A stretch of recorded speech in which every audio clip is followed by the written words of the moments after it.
Hi, my name is Wesley from Clean and Restore. We're just talking to some of our clients. A lot of people ask us the question, why is killing the mold not enough? Why can't we just spray it and call it good? Well, the reason behind that is because just because you kill it doesn't mean you've taken it out of the environment that you're in. So it can still cause respiratory problems. So put it in perspective.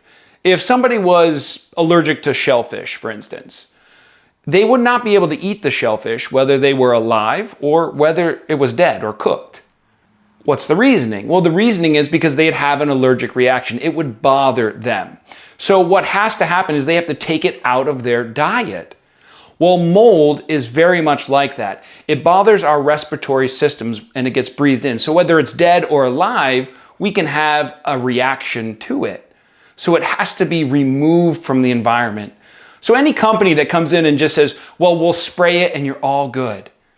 Well, they're not doing you a favor. As a matter of fact, they may make the situation much worse.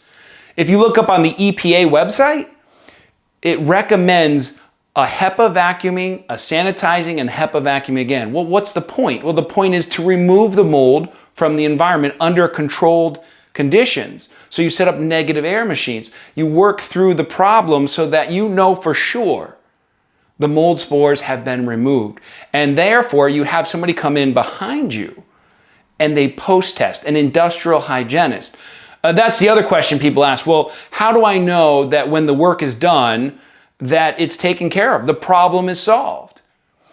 The reason we always use a third-party post-testing company or industrial hygienist is to prove that the problem has been remediated. The mold is gone.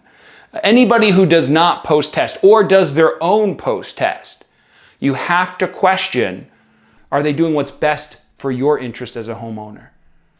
Because let's face it, how many people just say, well, take my word for it, it's okay. No. With something this important, we can't just take somebody's word for it. We need to have the scientific data, the testing behind it, so that it is proven that the problem has been remediated successfully. So that's why at Clean and Restore, we always have post-testing by an independent third-party industrial hygienist.